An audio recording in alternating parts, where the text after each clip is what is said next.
Educa TV apresenta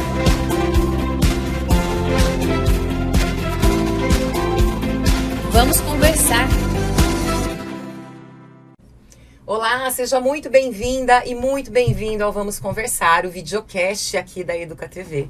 Toda semana para Campinas e 48 cidades da nossa região, a gente traz assuntos ligados à educação, à cidadania, para a gente refletir, aprender e compartilhar juntos, porque a gente acredita que é conversando que a gente se entende. E olha, se você quiser participar do programa, eu vou ficar muito feliz em receber sua mensagem. Anota o número do nosso WhatsApp, é o 19 98437 4148.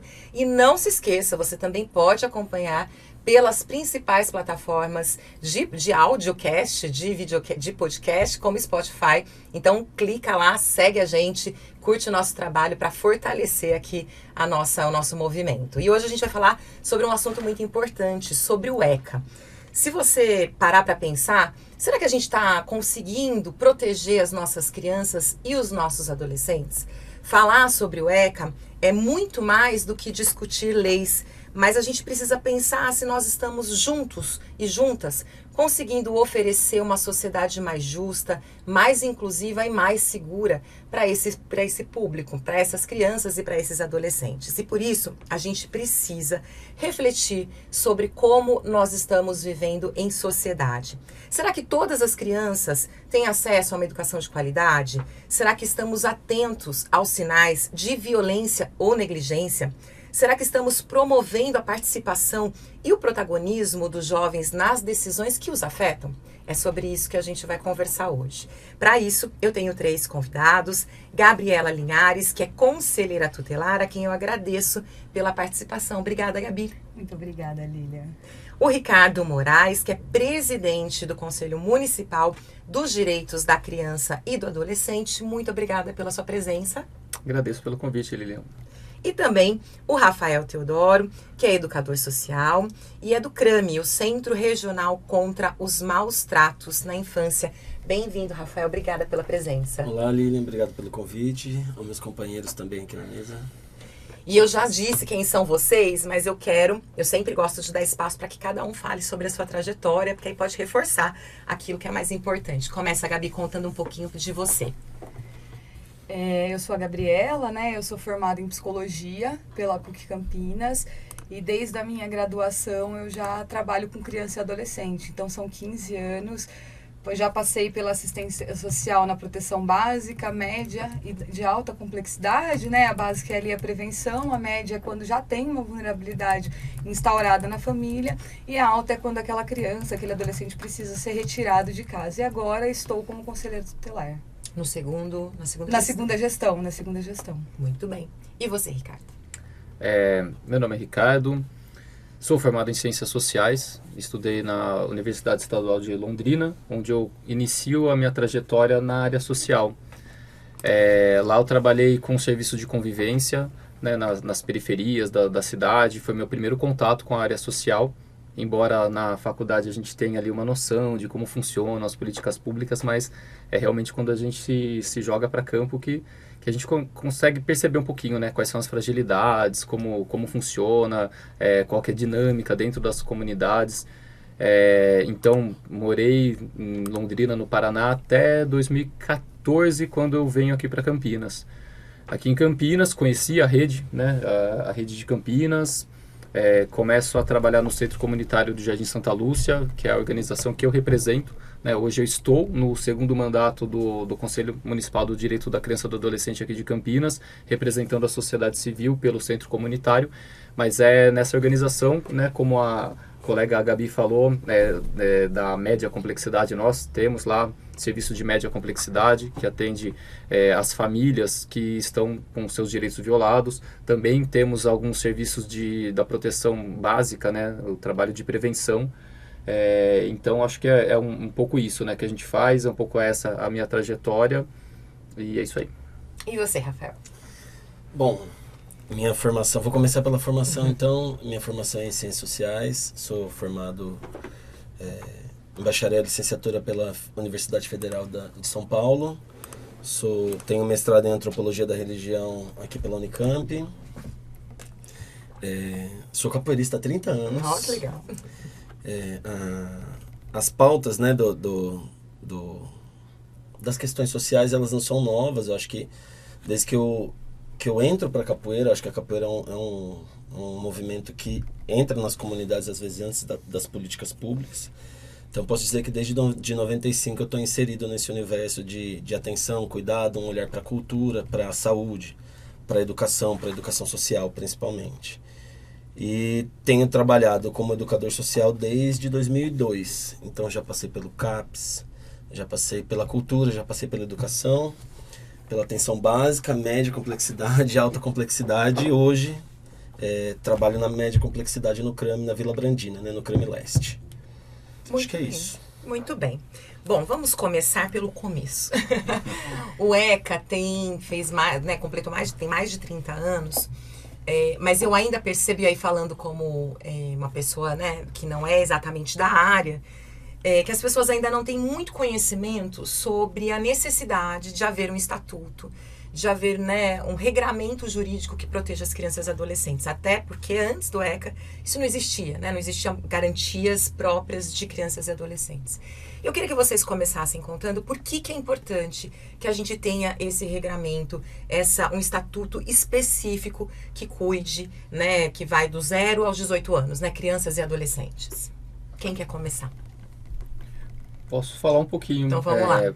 Bom, até pouco tempo atrás, né, se a gente for fazer um resgate histórico, a criança não era vista como pessoa humana, né, detentora de direitos, ou em algumas sociedades vista como um mini adulto.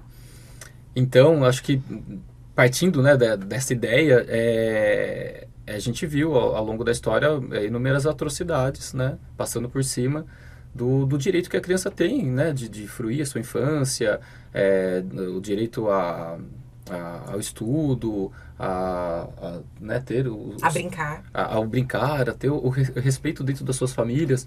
Então, quando a gente pensa na necessidade de ter, né, um estatuto da criança e do adolescente, é quando a gente percebe que alguma coisa que deveria estar funcionando na sociedade não vai bem, porque nós temos um estatuto do idoso, né, porque eu acho que quando a gente coloca o regramento é da percepção, né, social de que algum direito está sendo violado.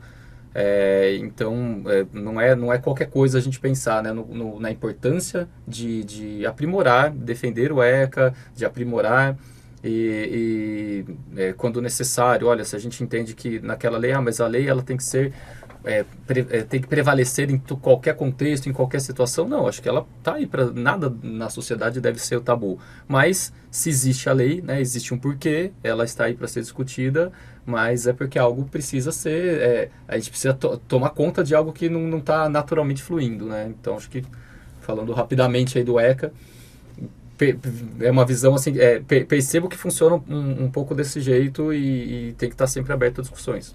Gabi. Quando você fala, né, Lilian, que assim, tem uma dificuldade das pessoas compreenderem a importância do ECA, é porque as pessoas, pelo menos o que a gente, né, o que eu venho vivendo nesses 15 anos de trajetória, as pessoas entendem assim, o ECA tá aí para só defender criança e adolescente, ele só tem direitos, a gente não pode fazer nada, então não tem como fazer, não tem como fazer. E eu gosto de trazer que, assim, o ECA ele é uma lei que ele traz um lugar de responsabilidade.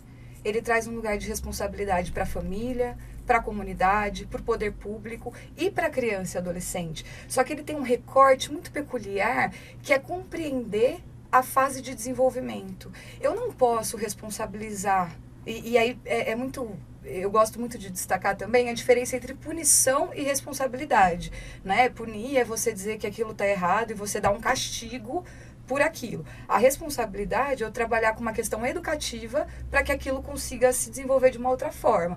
Então, eu posso cobrar de uma criança de 4 anos que ela assuma o mesmo lugar de responsabilidade de um adolescente de 12 ou de um adulto de 26. Então, não é que ele vem para dizer dessa fase peculiar mesmo do desenvolvimento e que eu preciso responsabilizar quem? Os adultos. E aí, quando eu jogo para os adultos uma lei de que, olha, você é responsável, você, o Rafa, o Ricardo, nós somos responsáveis pelo desenvolvimento integral dessa criança, mas Então, acho que eu não gostei mais tanto assim, né? Então, eu acho que essas dificuldades é essa mudança de visão de que eu não posso ter um poder autoritário, né? Por mais que seja o meu filho, ele não me pertence no lugar de eu poder imprimir o meu poder do jeito que eu quiser em cima dele. Eu tenho uma legislação que ela é focada e baseada na melhor forma do desenvolvimento daquela criança, assim, né? Tudo que ela precisa, todo o suporte, o ECA, ele é maravilhoso, né? Tudo que precisa de base para um bom desenvolvimento. Se não está tendo um bom desenvolvimento, é porque nessa base a gente está pecando, a gente está falhando. Bom, vou tentar complementar aqui a fala dos meus companheiros, que eu tenho pensado há algum tempo já, na verdade, não é de agora, que é o seguinte: quando o Estado, num Estado democrático, né, que nós vivemos num Estado democrático, a gente às vezes imagina que a democracia é algo que se põe na mesa e está pronto.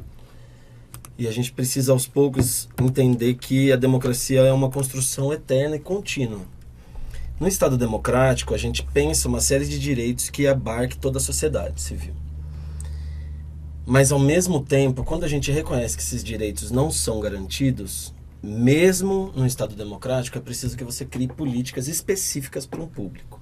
Então, nós temos, o Ricardo falou do Estatuto do Idoso, tem o ECA, tem o Estatuto da Igualdade Racial, enfim, tem uma série de estatutos, de novos regramentos, que é o reconhecimento do Estado de que as leis criadas até agora não garantiram e não garantem a vida dessas crianças.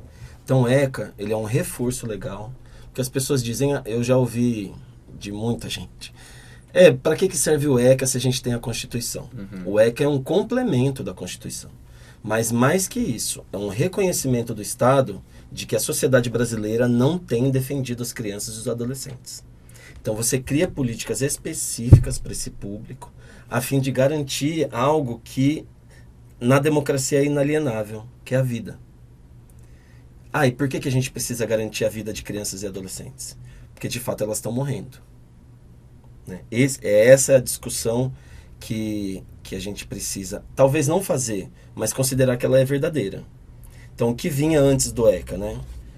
Como que os outros modelos de Estado tratavam as crianças e adolescentes. E por que é para essa sociedade contemporânea a invenção da infância? Porque ela não existia, né? Essa ideia de infância que nós temos agora, pós-moderna, ela não existia. Então nós precisamos inventar a infância para dizer para essas crianças, olha, elas não conseguem responder de forma autônoma sobre todos os movimentos da sua vida, sem que haja uma estrutura que lhe garanta direitos. Então, por exemplo, na média complexidade, às vezes a gente atende as famílias, e as famílias são contra o ECA, mas são a favor da creche. Aí você fala, olha, você não pode ser contra o ECA e a favor da creche. O que garante a existência da creche hoje, ou de alguns outros programas muito específicos, ou o Leve Leite, ou eu sei que são políticas pontuais de um governo ou de outro, mas o que garante a existência dessa política é o ECA. Né? Ou a escola de ensino básico é o ECA. Então, é necessário? É necessário. Se a gente evoluir como sociedade, talvez esses estatutos vão caindo, mas como um avanço e não como um retrocesso, como a gente tem percebido as pessoas que são críticas ao ECA, né? Elas querem um retrocesso, elas querem um autoritarismo de volta à vida das crianças, um controle ou uma isenção de políticas públicas e de responsabilização familiar. Não é isso que a gente quer, a gente pensa num porvir melhor. E é interessante, Rafa, quando você coloca nesses termos e pegando um pouquinho do que a Gabi traz também, quando a gente dialoga, né, com mães, com os pais, com as famílias nos serviços que a gente está ali da política pública, paira no imaginário, né, essa coisa de que o Estado tá tirando aquilo que é meu, que é da família. Como assim? Então eu não posso educar a minha criança da forma que eu imagino, de acordo com os meus valores familiares. É como se fosse uma perda de autonomia. E ao contrário, quando a gente pensa na defesa do direito da criança e do adolescente, é justamente para garantir, olha, uma criança não é sua propriedade, não, mas é meu, eu que gerei, né? Tá na minha família. Como que eu não vou ter, né, essa autonomia? Então, é um trabalho que ele parece ser simples. Olha, então existe um regramento, nós temos o ECA, com tranquilidade que a gente vai conseguir dialogar com as famílias. Não, a gente está entrando ali na cultura de um território, nos valores de uma família, e isso tem que ser feito de uma maneira que também não pode ser autoritária. Sim. Bater cueca na mesa e falar, olha, cumpra-se, né? Você tá batendo na sua criança para ela cumprir aquilo que você deseja que ela faça, você tá errado, você vai ser... que aí a gente volta para essa visão punitivista, que acho que é o que a gente deve evitar também, né? O ECA, ele é um instrumento, ele tem a sua validação, né? Nós acho que temos que acreditar naquilo que está posto, muito bem colocado pelo Rafa, né? Vem complementar o que já está posto na Constituição, mas eu acho que essa delicadeza do trabalho que é feito na base, pelas equipes técnicas, pelos profissionais, pelos educadores sociais, tem que ser de um lugar mesmo de não autoritário, sabe? De dizer as regras como elas têm que ser feitas. Acho que tem que ser muito por meio do diálogo, né? De provocar a reflexão, né? Porque o que tem adiantado, né? Você querer que seu filho aja de alguma forma e você vai lá e bate nele. Ah, não, mas espera lá, eu também não sou a favor do espancamento. Mas daí vem aquelas... Eu apanhei e não morri. Eu apanhei e não morri, exatamente, aquelas comparações que são feitas, né? Não, mas essas crianças Nutelas de hoje em dia, porque eu fui educado lá, meu pai só olhava pra mim com aquele olhar que já me dava um frio na espinha e eu já obedecia. Então, sabe, propor o diálogo. E isso que você está falando, que eu acho que tem tudo a ver também com que a minha pergunta, porque eu acho que a gente, e vocês que estão na ponta, né, assim, é um trabalho de conscientização mesmo. Primeiro porque é até contraditório, né, porque se você parar para pensar que a pessoa fala, não, é meu filho, eu vou educar do meu jeito, a gente também deixa de entender que a proteção das crianças e dos adolescentes é um dever de todo mundo, né. Eu sempre penso, além de gostar desse assunto, eu sou mãe, né, de 2 meninos, e assim, né, uma mulher branca, de classe média, cheia de privilégios, o quanto é difícil educar 2 crianças. E aí, né, a gente pensa lá as pessoas que não têm esses acessos, que não têm esses privilégios, que não têm uma rede de apoio e que estão lá lidando, às vezes, sozinha mesmo, porque a gente ainda não entendeu como sociedade, essa é a minha percepção, quero ouvir de vocês, que esse papel é um papel de todos nós. Né? Eu vi uma vez um documentário falando das crianças japonesas, que quando elas estão na rua, todo mundo cuida. Então elas atravessam as ruas, elas vão para a escola, não é porque elas estão sozinhas, é o contrário. É porque a sociedade está ali, está todo mundo olhando, se ela está atravessando direito. Então, assim, claro, não dá para comparar, são culturas, realidades completamente diferentes, mas eu trago isso para ilustrar essa sensação que eu tenho, que eu gostaria que vocês dissessem, de que a gente ainda não entendeu que a gente precisa mesmo de uma aldeia, toda uma aldeia para cuidar de uma criança, né? E aí eu vou já trazer até um molho para essa pergunta. Aí a gente vê casos, né, às vezes de crianças na imprensa, de crianças que foram flagradas em situação de tortura, né, de situação graves, de abandono. Quem é que estava olhando por ela também, né? Tinha mais alguém ali que estava atento ao que estava acontecendo, né? Então eu queria que vocês falassem sobre isso também. Eu queria pegar um gancho nessa pergunta, porque eu acho que às vezes quando a gente olha a situação, e acho que você fala muito disso, né, Lilian, quando você diz, mas essa mulher sem rede de apoio, né? A gente tem uma estrutura no Brasil hoje, majoritariamente, de mães solos negras. E não dá pra gente tirar desse recorte. E aí quando uma mãe não tem uma rede de apoio, é justamente a comunidade e o Estado que precisam ser a rede de apoio dela. E isso é feito com política pública. E aí eu quero trazer para o lugar que o ECA fala, né? Então a nossa lei diz que para pensar política pública, a primeira categoria que tem que ser pensada para a distribuição do orçamento do município são crianças e adolescentes. E aí eu deixo para as pessoas refletirem se na nossa cidade, acho que dá para a gente estender para o Brasil como um todo, mas se na nossa cidade as nossas leis e a nossa implementação de política pública está de fato levando criança e adolescente para esse lugar. O resto é educativo. A gente ouve muito, né, Gabi, nas conferências, e o OCA? Cadê o orçamento, né, da criança e adolescente no município? E com justiça, né? Cadê o plano decenal, né? De Uhum. curto, médio e longo prazo.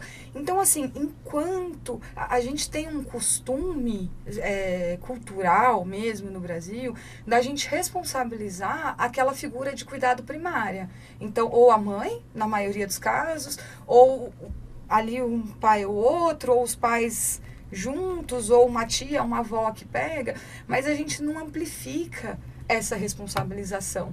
E isso, na minha visão, só se dá com movimentos educativos, né? Quando você fala de uma outra cultura, que todo mundo pega e se responsabiliza, isso é um lugar cultural educativo. É eu passar para uma sociedade a importância que aquele ser tem. Infelizmente, na minha avaliação, a gente não tem uma cultura que dá importância para a criança e adolescente que eles deveriam ter. Então, é um ser que eu posso exprimir o meu poder. Por que eu bato? Né? Lá no Conselho Tutelar, às vezes eu faço uma reflexão com as mães, assim. Você está trabalhando, e eu falo mães, porque elas são, né, majoritariamente. Inclusive, mesmo quando mora com mãe e pai, geralmente é a mãe que vai para o Conselho Tutelar, né? Então, por isso do feminino. E aí, assim, mas por que você bate? Ah, porque ele fez uma coisa errada. Tá bom. Se você estiver trabalhando e ou uma pessoa que você gerencia ou que te gerencia fizer uma coisa errada, você vai bater nessa pessoa? Por que eu compreendo que bater em adulto é errado, mas bater em mulher e em criança não? São expressões de poder da nossa sociedade. Porque se a gente pegar o ECA, não tem nada no ECA, tirando, acho que mais o foco da educação, né, como primária, que não seja uma lei para todos. Que não seja para o adulto, para o idoso, para a mulher. É um recorte para a infância. Mas, né? Diz de ter moradia digna, diz de ter acesso à cultura, à educação, à escola, à saúde. Isso tudo está na nossa Constituição, né? E aí acho que o Rafa muito bem disse o porquê do ECA, não vou repetir, mas... Então, por que eu olho uma criança ou um adolescente como um ser que eu posso e que o governo não precisa cuidar? É só a responsabilidade individual. Se eu tiver, por exemplo, espaço de esporte e cultura, eu tenho automaticamente aquela criança, aquele adolescente, aprendendo limites de uma forma lúdica, que também vai refletir na escola, que também vai refletir dentro de casa. Então, eu acho que é isso que falta. É o poder público assumir o lugar dele dentro do Estatuto da Criança e do Adolescente. Você falou da cultura... Você comparou a nossa cultura com a cultura oriental, né? Que a gente tem muito que aprender com outros povos. Muito. E a gente também tem muito que aprender com os povos da terra, né? Com os povos nativos. Eu estava falando sobre isso no sábado, em outro espaço, que em alguns aldeamentos nativos brasileiros, as crianças não recebem um nome individual até os 8 anos. Elas são chamadas de piá, de piatã. E piá, em tupi antigo, é criança, é o pequeno. Né? Então, e todos os adultos, os mais velhos, são chamados de pais por essas crianças e de mães. Ou seja, é a responsabilidade de todos os adultos cuidar dessa criança e imprimir valores éticos, morais, culturais, sociais, comunitários, até o ponto que ela possa, a partir da assimilação de todos esses valores, ter um nome. E aí, quando ela tem um nome, ela passa, então, a também responder por isso. Isso é fantástico. Né? Porque é isso. A responsabilidade ela não é privada. Que eu acho que é um pouco disso que você está falando. Nem a responsabilidade, nem o dever é privado aos pais sanguíneos. O pai faz o que quer. Não, a aldeia toda não pode fazer o que quer com uma criança, pois essa criança é o futuro da própria aldeia. Assim como as crianças e adolescentes hoje são o futuro da nossa nação, né? Então, quando a gente desloca um pouco para isso, eu me lembro muito da minha infância, que todo mundo na rua me conhecia, né? O cara da mercearia, da farmácia, da sorveteria. Se a gente faltasse na escola, alguém passava e falava, olha, você não foi na escola, eu vou falar para sua mãe. Então, tinha um recorte coletivo e que foi se perdendo. Eu suspeito que foi se perdendo porque a gente foi ficando cada vez mais individualista, a gente foi se fechando cada vez mais em condomínios. Condomínio era algo que era muito... Eu tenho 42 anos, né? Então, na minha infância, condomínio era uma coisa que era muito particular, assim. hoje já está bastante diluído. No entanto, a gente tem optado por sistemas que têm deixado as crianças em ambientes cada vez mais privados, com relações cada vez mais privadas. E a gente sabe onde nasce isso, né? Eu vou dar um outro tiro. Acho que é por conta da formação até. Mas a gente sabe que a infância, essa ideia de posse, de propriedade, no Brasil, ela nasce, principalmente nas crianças, ela nasce na escravidão. E ao romper com a chaga da escravidão, a gente não resolve o problema da posse nas pessoas e da objetificação das pessoas.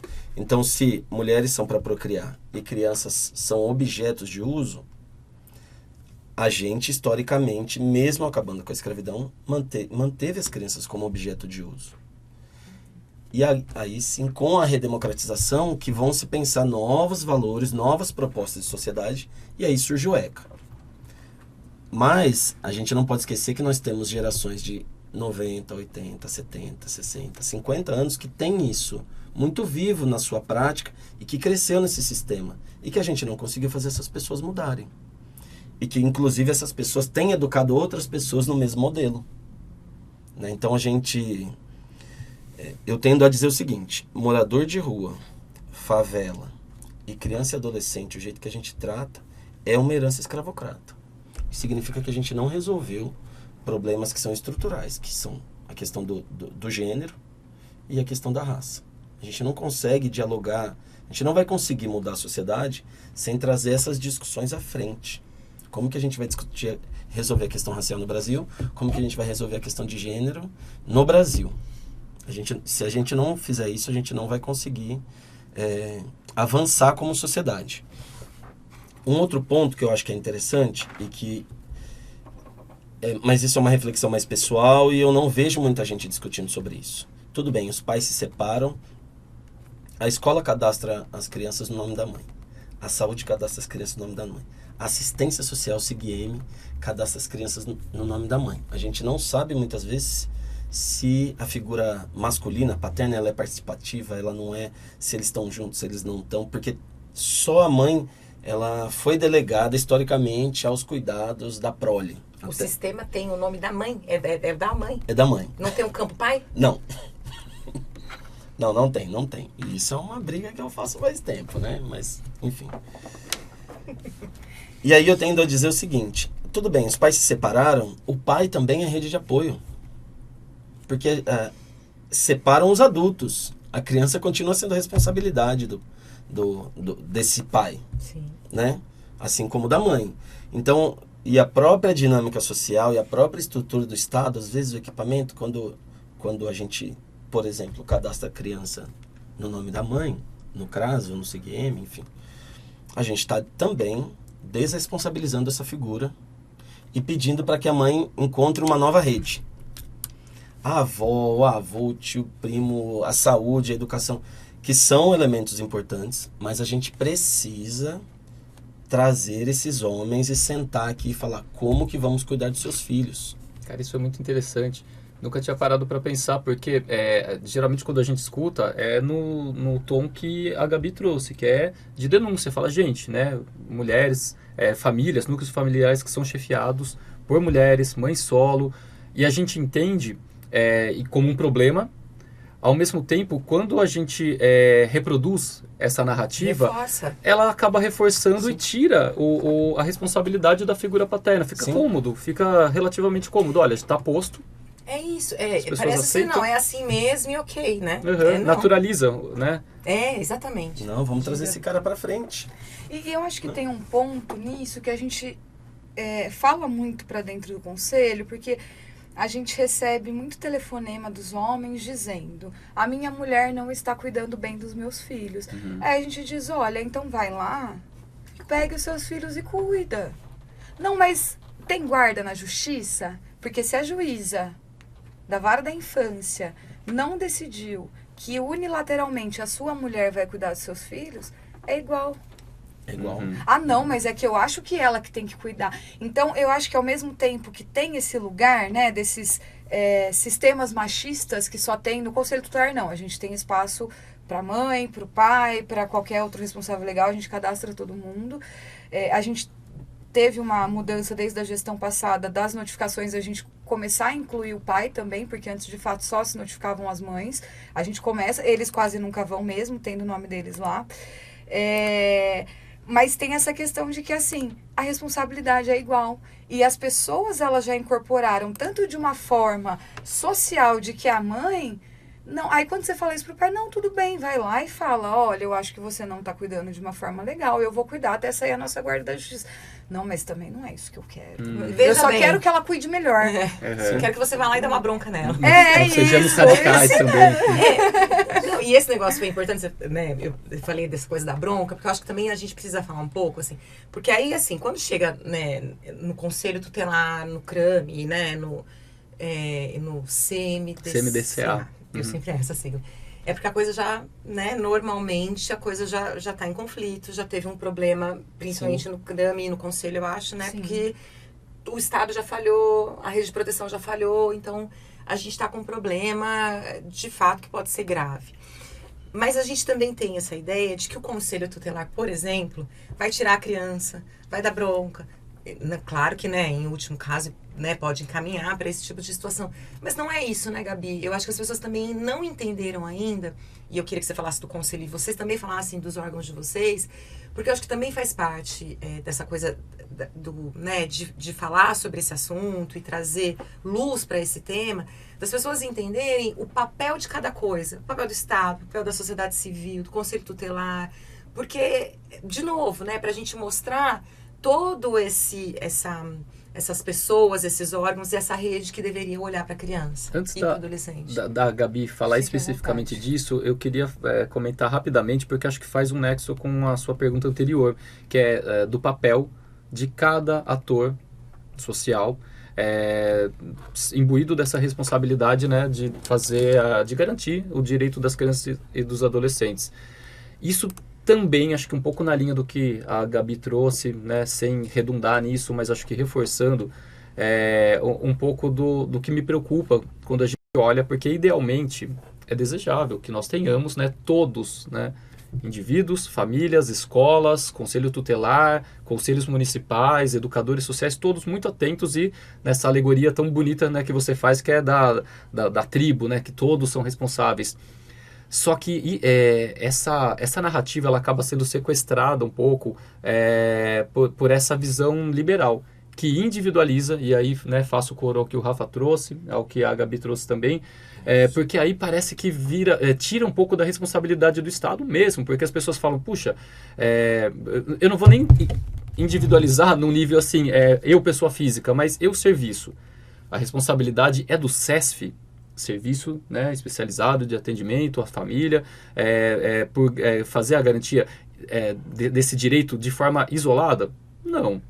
Mas é responsabilidade também do SESF. O que eu quero dizer é que, assim, antes de ser um problema de ordem cultural, olha, é um trabalho que a gente pode fazer de conscientização para os profissionais que atuam na rede, para os educadores sociais, e a gente vai alcançar o ótimo. Não vamos. É antes disso uma questão de financiamento. Quando a gente olha para as políticas se degladiando, dizendo, não, gente, isso aqui não é para mim. Ah, mas foi feito encaminhamento. Não, mas nós não temos vaga. Mas nós não temos força operacional para fazer esse atendimento. É uma questão de recurso. É política pública, é investimento, é orçamento. Porque a gente se vê, muitas vezes, os serviços trazendo isso à tona, trazendo, gente, sabemos que isso compete também à escola, compete também ao serviço de convivência, como prevenção, isso compete ao conselheiro tutelar. Mas e aí? Qual que é a estrutura que nós temos hoje no município de conselho tutelar? Como estão as escolas? E aí eu trago para falar um pouquinho do CMDCA, né? Para que serve um conselho municipal?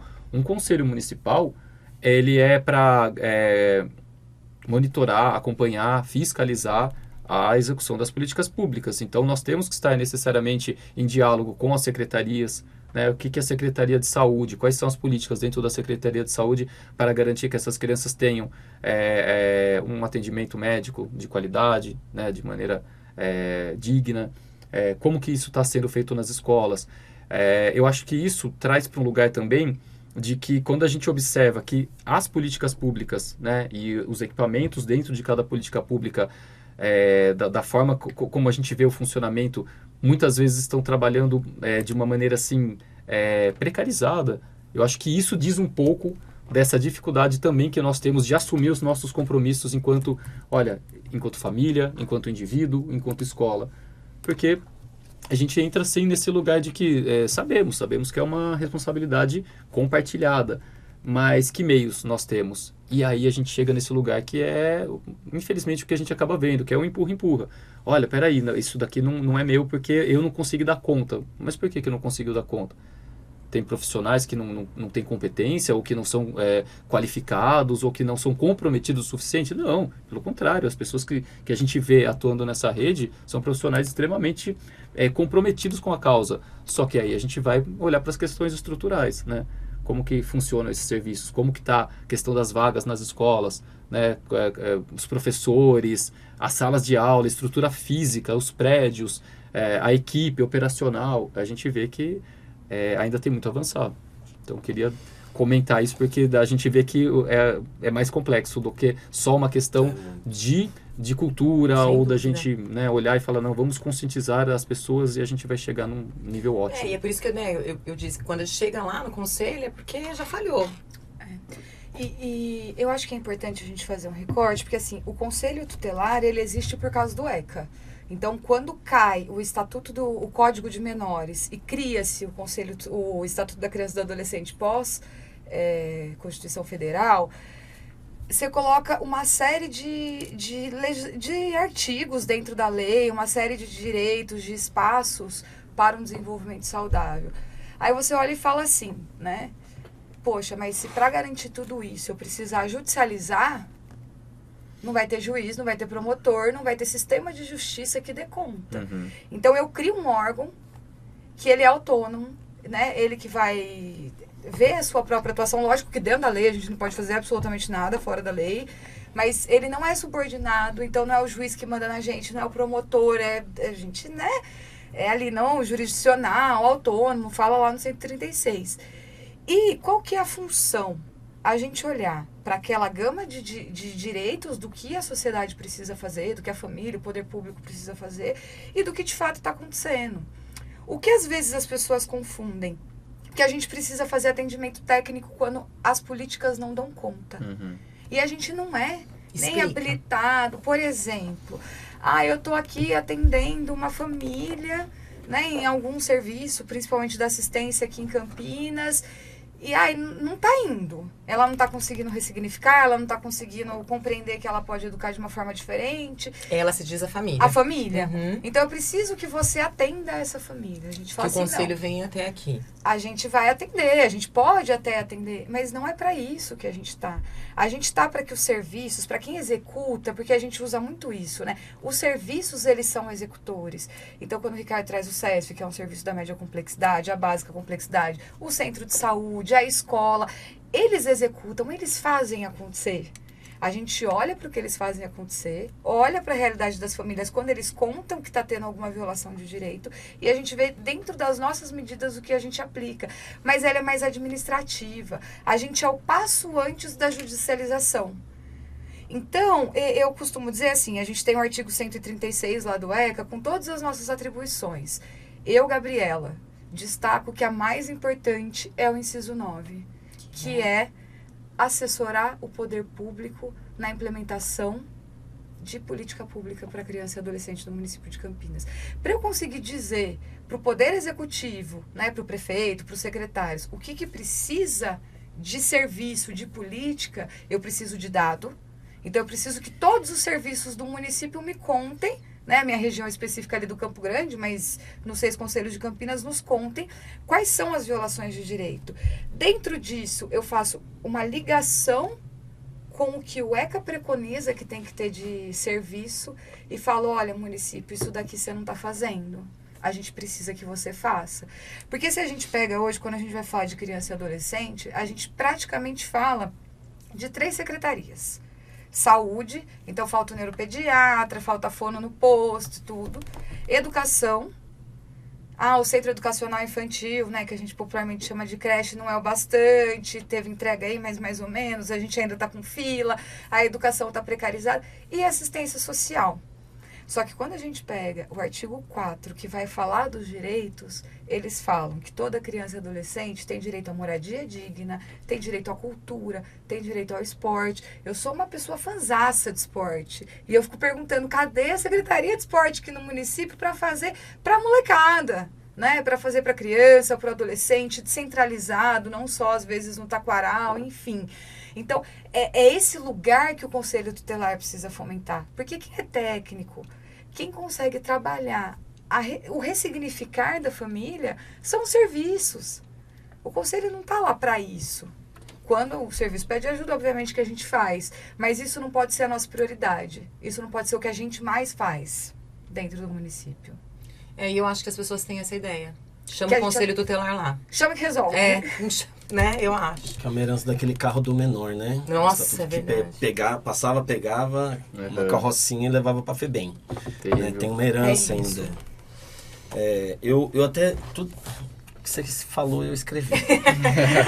Sincronia. Porque eu penso que a criança, de forma não autônoma, é o sujeito de direitos que atravessa muitas políticas.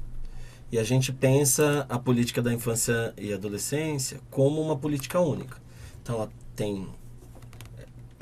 Na criança, né, a gente tem que pensar na política de habitação, da educação, da assistência, da saúde, da cultura, do esporte, do lazer, da seguridade social, do trabalho, do transporte, né? Como que... Então, são muitas políticas que atravessam sujeitos que precisam de proteção. E todas essas políticas deveriam proteger a criança e o adolescente. Deixa eu só fazer um adendo, só não te cortando, mas porque eu estava, claro, estudando para entrevistar vocês. Fala inclusive da gestante, da parturiente, desde Direito à maternidade. Exatamente, de ser acompanhada no momento do parto, nas consultas do pré-natal. Então, de fato, é Isso. muita coisa, né? Até envolvida. pra gente não entrar num debate de como é que é, aborto ou não, não é disso. Não. Direito à maternidade você tem saúde, você tem, como é que chama? Pré-natal? Pré-natal, você tem um Nutrição. espaço, um espaço de bem viver para garantir essa gestação, alimentação. Enfim, você tem um companheiro que a gente sabe que ou a companheira que é importante no acompanhamento Sem da dúvida. gestação, porque gestações solitárias, enfim, não são fáceis, não são impossíveis, obviamente, mas não são fáceis, né? Sim. Então, a garantia da maternagem é isso. Não é um caráter moralizante Não. de bem ou mal, certo e errado. E aí, eu me estendo nisso, né? Eu tô sendo um pouco redundante, porque é o que eu penso também. Sim. A gente está aqui numa política midiática falando sobre criança e adolescente. Então, é um sujeito que atravessa muitas políticas. E a gente, de fato, não consegue garantir. Né? Eu tô aqui pensando no que o Ricardo falou. Hoje, eu vou apresentar o CESF, então. Eu sou do CRAME. O CRAME é um serviço de média complexidade que, como você disse, atende famílias quando a violação de direito já se concretizou.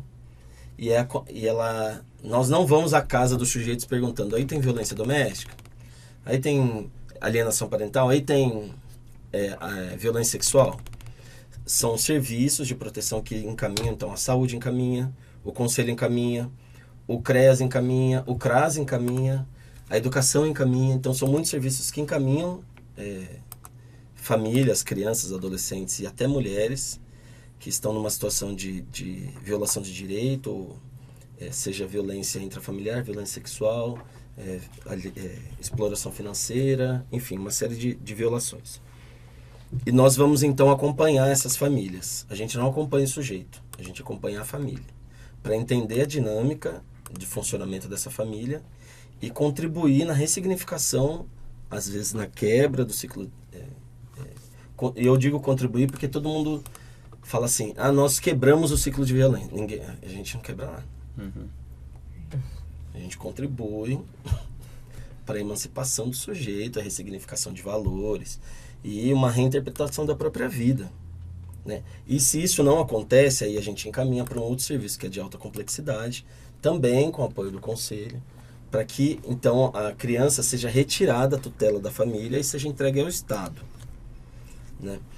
Mas, por exemplo, nós que estamos na ponta, e eu acho que faz sentido isso que o Ricardo fala da expansão do liberalismo e a crítica que a gente não faz a estrutura política que a gente vive hoje, que é o seguinte: como garantir direitos sem políticas de moradia, por exemplo? Campinas não tem política de moradia. Há mais de 20 anos. Falar, mas tenho Minha Casa Minha Vida. Não, não é do estado, não é do município. E quando eu digo políticas de moradia, é pensar a cidade. Nós vamos construir um bairro aqui. Como que nós vamos? Quem vai chegar primeiro? Os moradores, como uma favela acontece. Chega os moradores, e aí depois chega a creche, depois chega a escola, depois chega... Né? Como que a gente pensa uma cidade? Então a gente planifica o bairro, mas a gente já sabe onde vai ser a escola, aonde será o centro de saúde, aonde será o hospital, onde será a delegacia. E nós não temos isso mais em Campinas. Né? Você tem os bairros que são hoje exemplos disso, que é a Vila Industrial, São Bernardo, são bairros pensados, né? Costa e Silva, Eulina, bairros pensados na cidade. Então, isso é uma política habitacional. Todo o resto que a gente vê, as pessoas estão se virando. E aí, às vezes, a gente entra numa dinâmica de culpar o sujeito quando a única condição que ele tem é se virar. Se virar. Então, se a gente conseguisse resolver questões, por exemplo, de moradia em Campinas, nossa, eu confio que o índice de violência e denúncia seria muito menor. Né? A gente tem exemplos na Noroeste mesmo. Eu tive contato recentemente com um sujeito que trabalhava numa ocupação com reciclado. Essa ocupação foi destruída, ele foi enviado para os predinhos do CDHU. Mas a única forma de organização social do sujeito é reciclagem, é o trabalho dele. É que a gente escalona tipos de trabalho. A nossa sociedade diz, esse trabalho é melhor, esse trabalho é pior. Mas para algumas pessoas, para mim, todo trabalho é um trabalho. Todo trabalho merece respeito. Então esse sujeito passa a pegar reciclado e levar para o apartamento. Vira um problema. Que já é desse tamanho. Aí vira um problema social. Depois tem um incidente, o apartamento pega fogo. E aí, como naquelas relações ali que a gente sabe como está o CDHU, aquele bloco tira ele e joga ele na rua, com a família. E aí a gente olha para esse sujeito e fala, não, a culpa é sua, foi você que trouxe o reciclado para dentro de casa. E ele vai parar na política da infância, porque tem criança. E como que nós, na média complexidade, resolvemos esse problema? Porque a gente vai chamar esse pai e essa mãe de negligente. Não, você foi negligente. Mas será que foi? Não que não seja, mas quais são as condições que estão dadas assim para a gente respeitar os valores e a organização desses sujeitos, por exemplo? Então, pensar a criança, é isso, pensar uma série de políticas que façam com que a criança, quem também está em volta dela, tenha vida, né? Possa viver. Acho que eu fui muito prolixo. Não, foi ótimo. E me digam uma coisa, já que você falou da moradia, quais hoje são as principais violações de direitos que vocês percebem aí no trabalho de vocês, nesse momento, aqui em Campinas? No Campo Grande, né, ali na região do Campo Grande do 5, um número muito alto, ele vem como negligência. Tem muita escola, né? Então, a escola é longe de casa, a escola não é boa, meu filho sofre na escola. Então, a parte educacional, ela é muito grande, chega espontâneo das famílias para o conselho. E, em segundo lugar, ali, numericamente, está a negligência. E eu preciso fazer uma provocação desse termo. Pode fazer. Né? Porque, assim, o que é ser negligente? É vago, né? E amplo.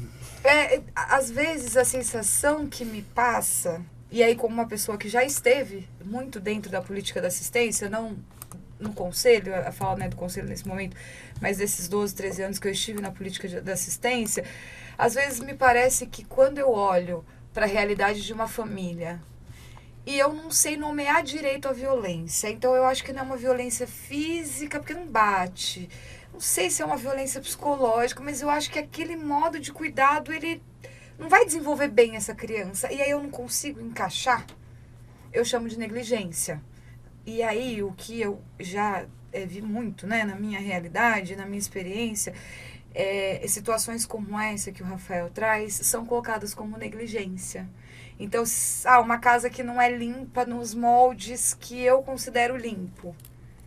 eu nomeio de negligência. Porque que tipo de violência é isso? Não que a negligência não exista, não que a negligência não seja uma forma de você violar direito, né? É aquilo que você não dá conta de fazer, que você não consegue, na minha concepção de negligência, é aquilo que eu não tô conseguindo ajudar aquela criança, aquele adolescente a se desenvolver. Eu tô falhando em algum lugar. Só que acho que pouco a gente faz a reflexão se essa falha, como a gente já disse aqui, ela é individual ou ela é de política pública. Como que eu posso ter uma chefe de família, um chefe de família, que o horário comercial de trabalho dele é das 8 às 18, e o único espaço que esses chefes de família têm para deixar a criança abre às 8 e fecha às 4. E o resto? Quem que cuida? Então, atrasou na escola é negligência. Será que é? E aí, uma outra política que eu gostaria de falar é do acesso à cidade, né? A política de transporte de Campinas. A gente tem uma boa locomoção em Campinas, né? Os adolescentes, eles têm acesso, então vai ter, sei lá, uma atividade cultural na Estação Cultura. Os adolescentes conseguem chegar? O do Osiel, o do Bassoli, o de São Luís, eles conseguem participar dessa vivência cultural? Ah, então vamos descentralizar. Tá, mas aí eu também digo que ele só pode participar daquilo, não que eu sou super a favor da descentralização. Só que não acho que ele só pode participar daquilo que está no bairro dele. Ele precisa ser capaz de ter a mobilidade urbana de participar em Campinas inteiro. Então, são todos esses pontos, né? E aí, quando a gente pensa em reuniões intersetoriais, a gente não encontra essas secretarias nessas reuniões. A gente encontra a saúde, a educação e a assistência. E aí, quando o Ricardo traz, aí a gente olha uma situação e fala, a gente não dá conta. Porque talvez não é aquela política pública que tem que dar conta. É uma outra que o município ainda não implementou. Inclusive, a gente tem se debruçado bastante dentro do CMDCA para pensar qual é a lógica de funcionamento desejada de um conselho municipal. Hoje nós temos assim, uma força metodológica muito pautada ali nas comissões temáticas. Então, a gente até fez aí, né, comparação com outros municípios, como funciona em outros municípios os conselhos. O CMDCA de Campinas, ele tem uma quantidade de comissões que é incomum. Nós temos hoje 10 comissões temáticas. É uma forma da gente querer olhar para todas as particularidades dos direitos e também das vulnerabilidades das crianças. Então, temos uma comissão temática para olhar para a primeira infância, uma outra para olhar para a questão da prevenção, outra para olhar só dos aspectos ali relacionados à alta complexidade, né, crianças institucionalizadas. Temos a comissão de relações étnico-raciais, a comissão que é aquela que alinha, né, acho que aquilo que se idealiza enquanto CMDCA e a prática do Conselho Tutelar. Então são 10 comissões temáticas. Só que a gente também tem um contexto, né, municipal em que a política pública, sobretudo a política pública da assistência social, e aí eu concordo muito com a Gabi, né? O que é a prevenção? A prevenção também é lazer, esporte, cultura, mas a gente vê uma sobrecarga na política de assistência social e a gente tem uma configuração na cidade que é boa parte do sistema único da assistência social sendo desenvolvido, sendo executados pelas organizações da sociedade civil. E isso fragiliza bastante. A gente tem ali as OSCs, né, em parceria com o poder público. E por que eu toco isso e trago para a lógica do CMDCA? Nós temos muitas organizações registradas, né, com registro no CMDCA, isso é muito importante, isso é bacana, mas a gente também vê um desvio daquilo que deveria ser a boa utilização do fundo municipal do direito da criança e do adolescente. Porque a gente tem organizações que recebem esse recurso, né, esse repasse que é feito do poder público para as organizações para executar a política pública. Há um reconhecimento tanto do poder público quanto da sociedade civil de que esse repasse ele é insuficiente para as operações necessárias dentro de cada serviço.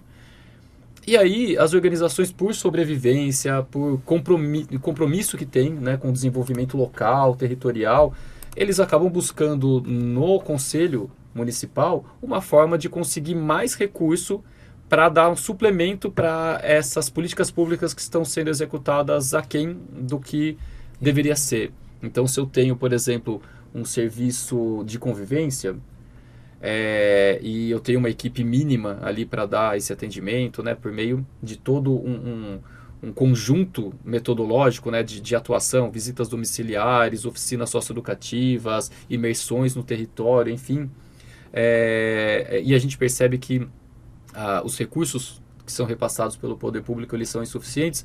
Por vezes, as organizações da sociedade civil, elas buscam nos conselhos. Então, olha, eu vou escrever um projeto ali, né, porque, afinal de contas, está dentro do que se espera de um conselho municipal. Não é olhar para as vulnerabilidades, para as insuficiências enquanto política pública e propor alternativas, que aí acho que é legítimo ter o recurso do fundo para isso, como uma medida de startar uma atenção para que, num médio prazo, isso seja incorporado enquanto política pública. Só que o que a gente percebe é o contrário disso, é uma forma de complementar aquilo que já está sendo executado. Como, olha, vamos suprir uma deficiência que a gente tem enquanto política pública, vamos utilizar o recurso do fundo. Então, isso nos deixa assim, bastante temerosos. Será que hoje, né, o Conselho Municipal está conseguindo, de fato, fazer aquilo que se espera? Ajuda. Acho que o atendimento está sendo feito na ponta, mas é um desvio no sentido de propósito, né? O fundo municipal, ele deveria servir para protótipos, né? Para boas práticas, para projetos que a gente percebe, olha, peraí, a gente viu uma lacuna que o poder público, que as secretarias ainda não perceberam, e a gente vai trazer isso como inovação.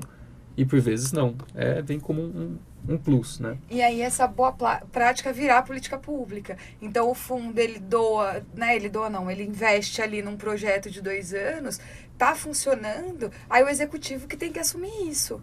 E implementar isso como uma política pública, né? Exato, é o esperado. E eu acho que de tudo que a gente falou aqui, né, fico pensando de novo aí na responsabilidade de cada um, também é importante, então, a gente, como sociedade civil, que cobre também de quem tem que fazer, do Estado, né, das pessoas que a gente elege, das pessoas que estão na Câmara, que estão no Executivo, porque, de fato, né, é um assunto muito complicado, que envolve muitas camadas, que envolve muitas áreas, e que é muito importante, porque, de fato, é o futuro da nossa sociedade, né, de como a gente está cuidando do nosso futuro, né? Sim.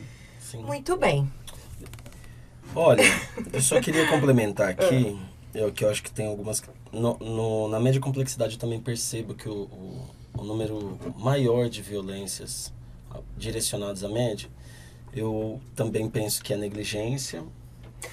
Então, a gente está quase com o tempo estourado, mas só para a gente exemplificar, porque a Gabi falou, na prática, assim, acho que é muito importante aí como jornalista, deixar muito fácil as pessoas entenderem. Então, o que é negligência? A criança passa a faltar muitas vezes à escola. Ou é abandonada em casa, por exemplo, sozinha com 4 anos de idade. Não, aí é abandono de incapaz. Não é verdade, abandono de incapaz. Eu vou te dizer como chega, né? Então, a criança frio vai sem roupa para a escola, com uma roupa adequada. Isso, a criança chega com uma roupa muito suja 2 ou 3 dias na escola. Tá. A escola aciona o conselho, ou já pode agora encaminhar direto para o CRES, e é apontado como negligência familiar. Tá. Só que eu penso também que a escola poderia conversar com essa criança, poderia conversar com essa família. Aí a gente vai lá, recebe o caso, chega na casa, a mãe sofreu um acidente, está acamada e realmente não consegue lavar a roupa das crianças. As crianças atrasam na hora de acordar por conta de uma dinâmica, que seja de transporte, seja de horário de trabalho, seja de sobrecarga, enfim. Aí a gente pune muito e convive pouco, né? Porque aí uma conversa resolveria isso. Mas assim, tem outras violências, né? Acho que a violência intrafamiliar também é um diagnóstico grande. Intrafamiliar aí é violência mesmo, castigo físico. Castigo físico. Né? Mas para mim a maior violência é estrutural, que a gente não vai conseguir resolver. Assim, eu fiquei pensando sobre o que quando a gente fala de adolescentes que circulam na cidade, que a gente vai discutir, por exemplo, transporte. Por que incomoda tanto adolescente no centro da cidade? Eu ainda não sei. Que toda vez que a gente vai falar de transporte, alguém fala, mas esses adolescentes vão na cidade, bagunça. A cidade precisa ser ocupada pelos adolescentes. As praças precisam ser ocupadas pelos adolescentes. Se a gente vai na frente da Igreja Catedral de Campinas, a gente vê que está ocupado por outras coisas que não são adolescentes, não são crianças, não são jovens. Que é um outro problema, que é a população de rua. Mas assim, a gente não cria mais... Então, quando a gente vai discutir acesso, a gente não discute, por exemplo, metrô. A gente fica discutindo, mas por que tem... O passe, eu não sei o quê. Não. Uma política concreta. Metrô. Porque a gente não está falando só dos adolescentes e crianças das periferias. O ECA, ele garante direitos a crianças e adolescentes, como você disse. Filho de uma mulher branca, classe média, né, porque é para todo mundo. O transporte é para todo mundo. A gente não está falando só de gente pobre. Né? Quando a gente fala de infância quando a gente fala de sociedade, né? Até porque, só um adendo também, não só são as pessoas pobres que praticam violações de direitos. Exato. Né? Eu ia existe falar isso. classe social. Desculpa. Não, mas eu acho que é ótimo. Exatamente, é sobre isso. Quando a gente pensa direitos da criança e do adolescente, a gente pensa direitos e deveres para todas as classes, para todos os gêneros, para todas as expressões que essas crianças e adolescentes possam ter. Mas a gente sabe que quem é apontado, quem vem parar na assistência, são os mais pobres. No Conselho Tutelar também. São os mais pobres. Mas a gente precisa, inclusive, criar uma estratégia social para que a violência que acontece em espaços, por exemplo, em condomínios de luxo, que elas também possam ser cuidadas. Sem dúvida. Não é só pobre que precisa se rever como sujeito social. Né? É que é mais fácil apontar o dedo. Né? Exato. É isso. Muito bem. Eu acho que só uma mudança muito importante que o ECA traz é essa. No ECA, até uma condição para você perder a tutela do seu filho para o Estado, ela nunca pode ser atrelada à condição econômica. Então, eu acho que é muito importante a gente dizer, quando as pessoas olham, mas é pobre, tem 3, 4 filhos. Tudo bem, precisa ter um planejamento familiar, assim como o rico também precisa ter, assim como todo mundo precisa passar por planejamento familiar. Mas ela não pode ser privada de ter a família dela porque ela não tem uma condição financeira A, B, X, Y, Z, né? E aí, quando a gente pega o termo negligência, a gente vê ele sendo utilizado muito com questões econômicas. Então, a falta da garantia do direito por uma falta de recurso. Quando a gente pega ocupações na cidade de Campinas por uma falta de política de habitação, que as pessoas moram numa ocupação com terra de chão, me responde como que o uniforme vai ficar branco. Não vai. Não vai. Isso não quer dizer que aquela criança é mal cuidada. Sim. Não quer dizer que aquela criança tem os direitos dela violados. Né? Quer dizer que ela tem um direito que deveria ser garantido pelo poder público, que não está acontecendo, consequentemente está gerando resultados na criança dela. E a gente ainda teria muito mais pra falar. Eu tô pensando no episódio 2, porque eu tô cheia de perguntas e comentários pra fazer. Mas a gente já extrapolou o nosso tempo. Eu queria agradecer demais a presença de vocês. E desejar sorte, sucesso, porque eu sei que não é fácil. Mas se isso vale aí de conforto, contem aqui com o meu apoio e com o meu carinho, porque de fato eu sei o quanto é importante a gente fazer valer os direitos e cobrar os direitos das crianças e adolescentes. Sim. Muito obrigada pela presença de vocês três. E esse foi o Vamos Conversar de hoje. Espero que, assim como eu, você também tenha ficado aí refletindo muito sobre esse assunto tão importante e que a gente possa continuar conversando sobre temas de cidadania, de educação, para a gente tentar fazer a nossa parte também. E você sabe, é conversando que a gente se entende, por isso eu espero você na semana que vem com mais um episódio do Vamos Conversar. Eu sou Lilian de Souza e a gente se encontra na semana que vem. Até mais. Educa TV apresentou